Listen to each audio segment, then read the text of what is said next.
Narration, take one. In the 1920s, nobody was out here. The Salton Trough, geologists called it. Later, the realtors called it the Desert Empire. But it's not an empire. It's more like a trough, a basin.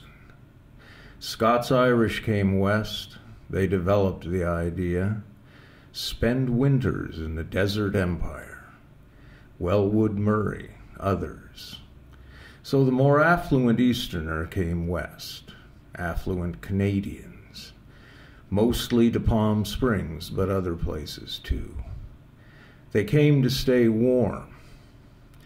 Meanwhile, the tribes worked on the land, and Mexicans worked on the railroad, and the Scots-Irish worked the borax mines. And others came to grow strawberries and dandelion greens, cucumbers, and whatever would grow. And dates. From Egypt first, planted in Las Cruces, New Mexico, and in the Phoenix area, and Yuma. But they produced lousy dates. The Salton Trough, though, the dates grew well. More were sent from Algeria. These did even better. Date farms grew, far as you could see around Indio, date palms. Now you got strip malls, real estate, development. Date farms where you could walk beneath palm fronds for miles, mile after mile, around what is now Indio. Mexicans worked those farms. They worked everything. They grew everything out here. San Gorgonio Pass, one of the 3 windiest places on Earth. They built wind farms, a big wind farm with ExxonMobil money, token alternatives. A young man out of jail, his name was Moss, or Moser. They called him Ricky. He got a job finally on parole at the wind farm. He had to climb inside those towers, up to the propellers or blades. He got a training course that lasted 3 weeks. You had to climb in those towers with a temperature of 105, sometimes more. There's a gearbox up there at the top and a brake, and a slow shaft attached to the blades and a yaw drive. Ricky learned the windmills point into the wind, less turbulence that way. They explained that. A man named Lowry explained that. He taught the course. You made $75 an hour. He told the group of prospective workers that it could be noisy up there and very hot, and the towers swayed.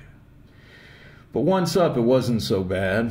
3 hours working on the brake, or oiling the shaft, or replacing the directional solenoid, and you had yourself $225, less taxes. Ricky thought that sounded okay. Lowry said you could do 2 towers a day. Lowry said even on days when hardly any wind came, which wasn't often in the San Gorgonio Pass, there was work.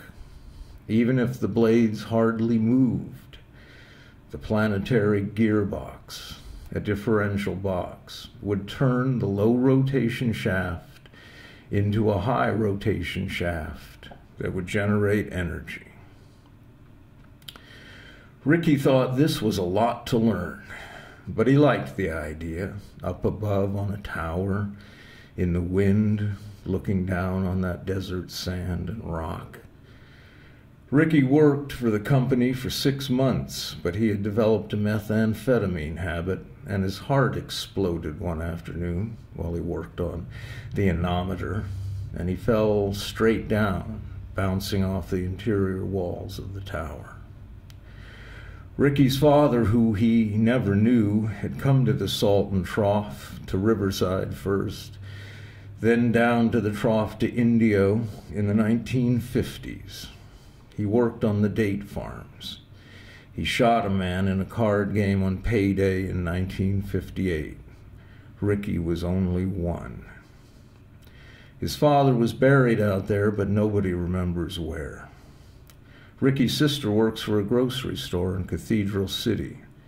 She makes a lot less than $75 an hour. She has 2 kids. Her former husband was a half Mexican who worked for a landscaper.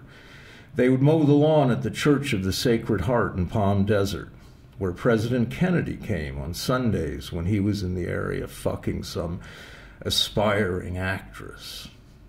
Ricky's sister's former husband never saw Kennedy, of course.